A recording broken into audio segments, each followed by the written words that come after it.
Next നമ്മൾ പഠിക്കുന്നത് JavaScript math object ആണ്. സോ മാത്ത് ഒബ്ജക്റ്റുമായി ബന്ധപ്പെട്ട കുറച്ച് മെത്തേഡ്സ് ഉണ്ട് ജാവാസ്ക്രിപ്റ്റിൽ. സോ ആ മെത്തേഡ്സ് ഉപയോഗിച്ച് നമുക്ക് കുറച്ച് മാത്തമാറ്റിക്കൽ ഓപ്പറേഷൻസ് ചെയ്യാൻ സാധിക്കും. സോ അതെങ്ങനെ നമുക്ക് ചെയ്യാമെന്ന് നോക്കാം. സോ ഇതിലാദ്യമായി വരുന്നത് സ്ക്വയർ റൂട്ട് എന്ന് പറയുന്ന ഒരു മെത്തേഡാണ്. സോ നമ്മൾ പേര് സൂചിപ്പിക്കുന്ന പോലെ തന്നെ ഒരു സംഖ്യയുടെ സ്ക്വയർ റൂട്ട് കാണുന്നതിനുള്ള ഒരു മെത്തേഡാണത്.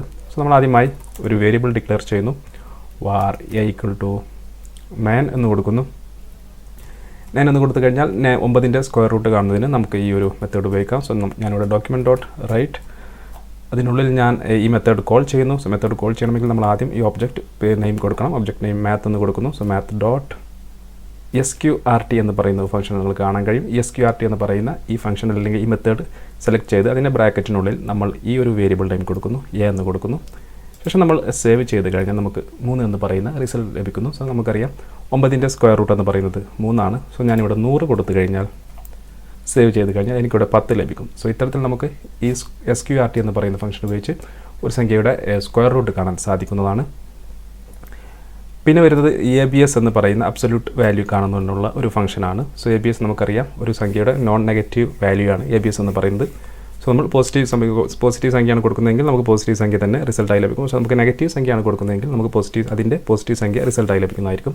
ഉദാഹരണമായി ഞാനിവിടെ -15 എന്ന് കൊടുത്തു കഴിഞ്ഞാൽ ഇതിൻ്റെ അബ്സല്യൂട്ട് വാല്യൂ എന്ന് പറയുന്നത് 15 ആണ്. സോ അത് നമ്മൾ കണ്ടെത്തുന്നതിന് നമുക്കിവിടെ math.abs എന്ന് പറയുന്ന ഈ ഫംഗ്ഷൻ കോൾ ചെയ്യുക. അതിനുള്ളിൽ നമ്മൾ നമ്മുടെ വേരിയബിൾ നെയിം കൊടുക്കുന്നു. സോ സേവ് ചെയ്ത് കഴിഞ്ഞാൽ അതിൻ്റെ നോൺ നെഗറ്റീവ് വാല്യൂ ആയ 15 നമുക്ക് ലഭിക്കുന്നതായിരിക്കും.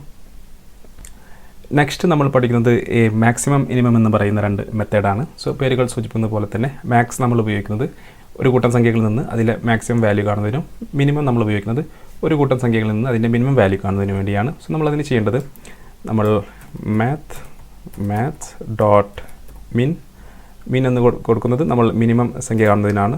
സോ m എന്ന് ക്യാപിറ്റലിൽ തന്നെ കൊടുക്കാൻ ശ്രമിക്കുക. സോ min എന്ന് കൊടുത്ത ശേഷം ബ്രാക്കറ്റ് ഓപ്പൺ ചെയ്ത ശേഷം നമുക്ക് കുറച്ച് വാല്യൂ പാസ് ചെയ്യാം. 10, 3, 7, 50. ശേഷം നമ്മൾ സേവ് ചെയ്ത് കഴിഞ്ഞാൽ നമുക്ക് 3 എന്ന് പറയുന്ന റിസൾട്ട് ലഭിക്കും. കാരണം ഈ സംഖ്യകളിൽ ഏറ്റവും ചെറിയത് 3 ആണ്. സോ ഇങ്ങനെ ഒരു കൂട്ടം സംഖ്യകളിൽ നിന്ന് ഏറ്റവും ചെറിയ സംഖ്യ കാണുന്നതിനുള്ള മെത്തേഡാണ് min എന്ന് പറയുന്ന മെത്തേഡ് അല്ലെങ്കിൽ മിനിമം. സോ ഇതിനെ നമ്മൾ max ആക്കി കൊടുത്താൽ മാക്സിമം വാല്യൂ കാണുന്നതിനുള്ള മെത്തേഡാണ്. സോ സേവ് ചെയ്ത് കഴിഞ്ഞാൽ നമുക്ക് 50 ലഭിക്കും. കാരണം ഇതിൽ ഇപ്പോഴുള്ള ഏറ്റവും വലിയ വാല്യൂ എന്ന് പറയുന്നത് 50 ആണ്. അതുകൊണ്ട് തന്നെ 50 എന്ന് പറയുന്ന റിസൾട്ട് നമുക്ക് ലഭിക്കുന്നു. സോ മിനിമം മാക്സും വളരെ ഈസിയാണ്. മിനിമം വാല്യൂ കാണുന്നതിനും അതുപോലെ തന്നെ മാക്സിമം വാല്യൂ കാണുന്നതിനും വേണ്ടി നമ്മൾ ഉപയോഗിക്കുന്നു. പിന്നെ നമ്മൾ ഉപയോഗിക്കുന്നത് POW എന്ന് പറയുന്ന ഒരു മെത്തേഡാണ്. സോ നമ്മൾ ഒരു സംഖ്യയുടെ പവർ കാണുന്നതിന് വേണ്ടി നമുക്കിത് ഉപയോഗിക്കാം. സോ ഉദാഹരണമായി ഞാനിവിടെ math.pow എന്ന് കൊടുത്തു കഴിഞ്ഞാൽ ഇതിനുള്ളിൽ ആദ്യം നമ്മൾ 2 കൊടുക്കുന്നു, ശേഷം കോമ കൊടുത്ത ശേഷം 2 കൊടുക്കുന്നു. സോ നമുക്ക് ഇത് ഇങ്ങനെ വായിക്കാം 2 to the power of 2. Basically ഇത് അർത്ഥമാക്കുന്നത് 2 സ്ക്വയർ എന്നാണ്. സോ നമുക്ക് സേവ് ചെയ്ത് കഴിഞ്ഞാൽ നമുക്ക് 4 എന്ന് പറയുന്ന റിസൾട്ട് ലഭിക്കും. നമുക്ക് ക്യൂബ് കാണണമെങ്കിൽ 2 to the power of 3 എന്ന് കൊടുത്തു കഴിഞ്ഞാൽ നമുക്ക് 8 ലഭിക്കുന്നതാണ്. അതുപോലെ നമുക്ക് 2 to the power of 10 കൊടുത്തു കഴിഞ്ഞാൽ നമുക്ക് 1024 ലഭിക്കുന്നതാണ്. സോ ഇത്തരത്തിൽ ഒരു സംഖ്യയുടെ പവർ കാണുന്നതിന് നമുക്ക് POW എന്ന് പറയുന്ന ഈ ഒരു മെത്തേഡ് ഉപയോഗിക്കാം. നെക്സ്റ്റ് നമ്മൾ പഠിക്കുന്നത് ഫ്ലോർ എന്ന് പറയുന്ന ഒരു മെത്തേഡാണ്. ഈ ഫ്ലോർ എന്ന് പറയുന്ന മെത്തേഡ് നമ്മൾ ഉപയോഗിക്കുന്നത് നമ്മളൊരു ഡെസിമൽ പോയിൻ്റ് ഉള്ളൊരു നമ്പർ കൊടുത്തു കഴിഞ്ഞാൽ അതിന് താഴോട്ടുള്ള നമ്പറിലോട്ട് ഈ ഒരു ഫ്ലോർ എന്ന് പറയുന്ന മെത്തേഡ് ഉപയോഗിക്കുകയാണെങ്കിൽ നമ്മുടെ സംഖ്യ റൗണ്ട് ചെയ്തതായിരിക്കും. സോ ഉദാഹരണമായി ഞാനിവിടെ var a = 5.3 എന്ന് കൊടുത്തു. ശേഷം നമ്മൾ document.write ഫ്ലോർ എന്ന് പറയുന്ന മെത്തേഡ് നമ്മൾ കോൾ ചെയ്യുന്നു. math.floor അതിനുള്ളിൽ നമ്മൾ ഈ വേരിയബിൾ നെയിം കൊടുക്കുന്നു. ശേഷം നമ്മൾ സേവ് ചെയ്ത് കഴിഞ്ഞാൽ നമുക്ക് 5 എന്ന് പറയുന്ന റിസൾട്ട് ലഭിക്കുന്നു. സോ നമ്മളിത് 5.9 കൊടുക്കുകയാണെങ്കിലും നമുക്ക് 5 എന്ന് പറയുന്ന റിസൾട്ട് ലഭിക്കും. ഉദാഹരണമായി ഞാനിവിടെ 6.9 കൊടുക്കുന്നു. 6.9 കൊടുത്തു കഴിഞ്ഞാൽ നമുക്ക് അതിൻ്റെ താഴോട്ടുള്ള സംഖ്യയായ 6 എന്ന് പറയുന്നതിലോട്ട് ഇത് റൗണ്ട് ചെയ്യുന്നതായിരിക്കും. സോ ഇതിനാണ് നമ്മൾ ഫ്ലോർ എന്ന് പറയുന്ന ഈ മെത്തേഡ് ഉപയോഗിക്കുന്നത്.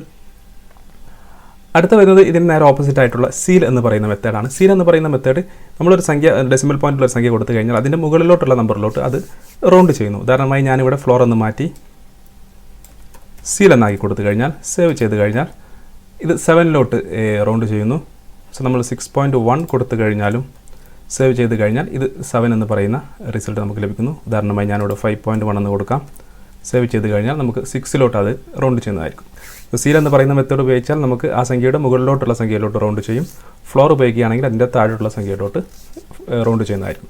പിന്നെ ഉള്ളത് റൗണ്ട് എന്ന് പറയുന്ന മെത്തേഡാണ്. ഇത് നോർമലി നമ്മൾ സാധാരണ റൗണ്ട് ചെയ്യുന്നത് പോലെയാണ്. സോ 5.1 കൊടുത്തു കഴിഞ്ഞാൽ 5 ആണ് നമുക്ക് ലഭിക്കുക. അതുപോലെ 5.5 കൊടുത്തു കഴിഞ്ഞാൽ നമുക്കറിയാം അത് 6 ആയിരിക്കും ലഭിക്കേണ്ടത്. നോർമൽ റൗണ്ട് ചെയ്യുമ്പോൾ അതേ രൂപത്തിൽ ഇത് 6 ആയിരിക്കും ലഭിക്കുക. അതുപോലെ 5.4 ആണെങ്കിൽ നമുക്ക് 5 ലഭിക്കും. സോ സാധാരണ രീതിയിൽ റൗണ്ട് ചെയ്യുന്നതിന് നമുക്ക് റൗണ്ട് എന്ന് പറയുന്ന ഈ ഒരു മെത്തേഡ് ഉപയോഗിക്കാം. റൗണ്ട് എന്ന് പറയുന്ന മെത്തേഡ് ഉപയോഗിക്കുമ്പോൾ അതിൻ്റെ ഏറ്റവും അടുത്തുള്ള ഒരു സംഖ്യയിലോട്ട് അത് റൗണ്ട് ചെയ്യുന്നു. സാധാരണ നമ്മൾ റൗണ്ട് ചെയ്യുന്നത് പോലെ തന്നെ.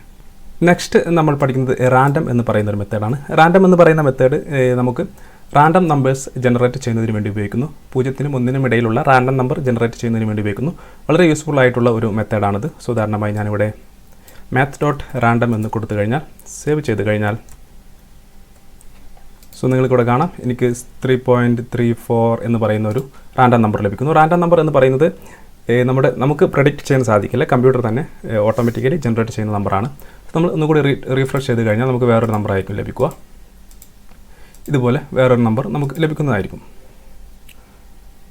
സോ നമുക്കിത് ഉദാഹരണമായി നമുക്ക് 0-നും 10-നും ഇടയിലുള്ള റാൻഡം നമ്പറാണ് വേണ്ടതെങ്കിൽ സോ നമ്മൾ ആദ്യമായി ചെയ്യേണ്ടത് സോ var a = math.random എന്ന് പറയുന്ന ഈ റാൻഡം നമ്പർ നമ്മൾ ഇതിലോട്ട് ആദ്യം സ്റ്റോർ ചെയ്യുന്നു. ശേഷം നമ്മൾ പ്രിൻറ്റ് ചെയ്ത് കഴിഞ്ഞാൽ നിങ്ങൾക്കറിയാം നമുക്ക് ആ റാൻഡം നമ്പർ ലഭിക്കുന്നതായിരിക്കും. സോ ഇതിനെ നമുക്ക് 0-നും 10-നും ഇടയിലുള്ള സംഖ്യയാണ് വേണ്ടതെങ്കിൽ നമ്മൾ മറ്റൊരു വേരിയബിൾ കൂടി ഡിക്ലെയർ ചെയ്യുന്നു. var x എന്ന് പറയുന്നൊരു വേരിയബിൾ ഡിക്ലെയർ ചെയ്യുന്നു. അല്ലെങ്കിൽ റൗണ്ടഡ് എന്ന് പറയുന്നൊരു വേരിയബിൾ ഡിക്ലെയർ ചെയ്യുന്നു. സോ നമുക്ക് കുറച്ചുകൂടി റീഡബിലിറ്റി റൗണ്ടഡിനാണ് ഉണ്ടായിരിക്കുക. ശേഷം നമ്മൾ ചെയ്യേണ്ടത് ഈ എ എന്ന് പറയുന്ന വേരിയബിൾ ഞാൻ 10 കൊണ്ട് ഗുണിക്കുന്നു. ഓക്കെ, 10 കൊണ്ട് ഗുണിക്കുന്നു.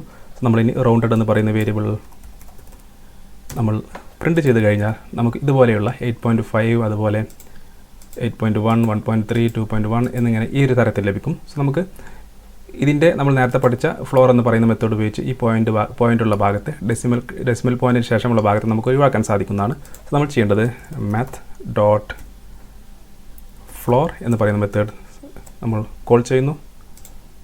ശേഷം നമ്മൾ സേവ് ചെയ്ത് കഴിഞ്ഞാൽ നിങ്ങൾക്കിവിടെ കാണുമ്പോൾ എനിക്ക് 1 ലഭിക്കുന്നു, 7 0 2 9 ഇങ്ങനെ 1-നും 10-നും ഇടയിലുള്ള സംഖ്യ ലഭിക്കുന്നു. അതുപോലെ ഞാൻ ഇവിടെ 100 കൊടുത്തു കഴിഞ്ഞാൽ എനിക്ക് 1-നും 100-നും ഇടയിലുള്ള സംഖ്യ ലഭിക്കുന്നു ഇതുപോലെ.